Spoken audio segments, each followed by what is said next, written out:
A ver, pensemos en algo. ¿Qué es lo que hace que una promesa, una simple promesa, se convierta en algo que la ley puede, obligarnos a cumplir? No, no es magia, aunque a veces lo parezca. Es la base de cualquier contrato. Y hoy justamente vamos a meternos de lleno a descubrir ese ingrediente secreto. Esa es la pregunta del millón, ¿no? ¿Cuál es ese ingrediente? Y uno pensaría que la respuesta es sencilla, pero la verdad es que ha generado un debate legal que lleva siglos. Hay dos grandes ideas, dos gigantes, que se han enfrentado para definir cuál es el verdadero poder de nuestra palabra. Y que no se piense que esto es solo un tema para abogados, ¿eh? Este choque de titanes legales define cómo funcionan los acuerdos en todo el mundo. Y sí, afecta directamente la validez de los contratos que nos encontramos a diario. Bueno, vamos a conocer al primer contendiente en este duelo, la idea tradicional. Esta teoría, que nació en Francia, le da un poder casi absoluto a la voluntad de cada persona. La pieza central aquí es el concepto de acto jurídico. Piénsenlo así. Para esta teoría, cuando alguien dice prometo o acepto, esas palabras tienen un poder casi mágico. La pura fuerza de su voluntad es suficiente para crear una obligación legal, así, de la nada. Entonces, bajo esta idea, la voluntad individual es la reina absoluta. No importa si el acuerdo es útil para la sociedad o no.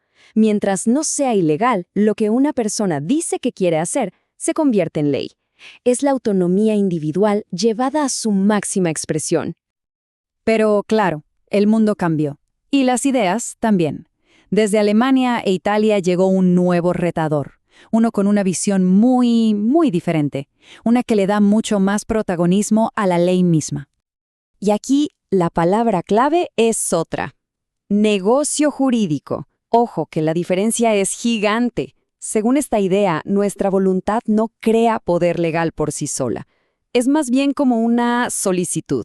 Le pedimos permiso a la ley y si la ley considera que nuestro acuerdo tiene un propósito útil para la sociedad, entonces, y solo entonces, nos otorga el poder legal. Esta tabla lo resume perfectamente. A la izquierda, el modelo clásico. El poder nace del individuo.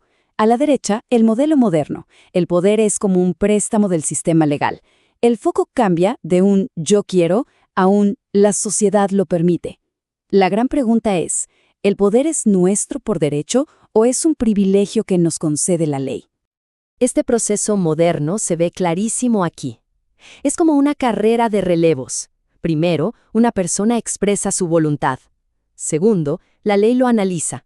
¿Este acto tiene un propósito útil? Tercero, si pasa ese examen, lo reconoce. Y solo al final, como cuarto paso, le da efectos legales. Aquí la voluntad no es la meta, es apenas el punto de partida. Esta frase de Bertie es la clave de todo. Nuestra voluntad no es la magia en sí, es más bien el interruptor. La verdadera fuente de poder, la central eléctrica, es el sistema legal que decide cuándo encender la luz y hacer que un acuerdo brille con fuerza de ley. Muy bien, ya tenemos a nuestros dos contendientes. Pero, ¿cómo sabemos cuál teoría es más sólida?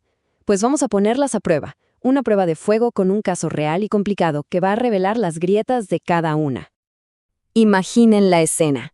Alguien firma un contrato importantísimo, pero está completamente ebrio o incluso hipnotizado. La firma está ahí, en el papel.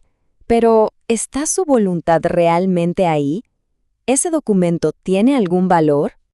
Y para ser claros, no estamos hablando de una incapacidad permanente que declara un juez. No, esto es la incapacidad natural, ese estado temporal en el que por una fiebre altísima o unas copas de más, una persona simplemente no está en control de sus decisiones.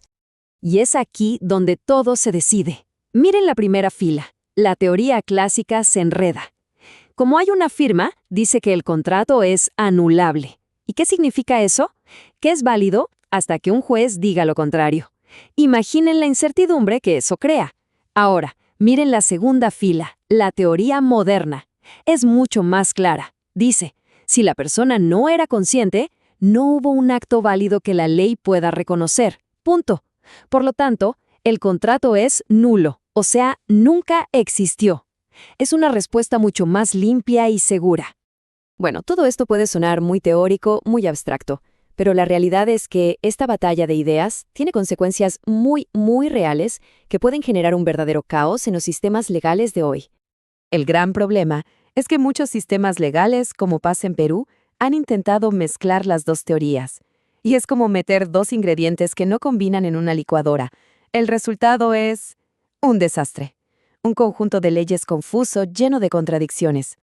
Y esta confusión, al final, nos afecta a todos. Crea un mundo donde nadie sabe bien a qué atenerse. ¿Vale más lo que está escrito en el papel o la intención que había detrás? Esta incertidumbre hace que sea más difícil confiar en los acuerdos y, en última instancia, en la propia ley.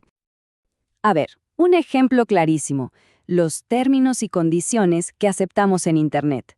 ¿Alguien de verdad expresa su voluntad para cada una de esas 50 páginas de texto legal?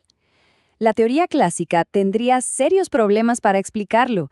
La moderna, en cambio, tiene una respuesta lógica.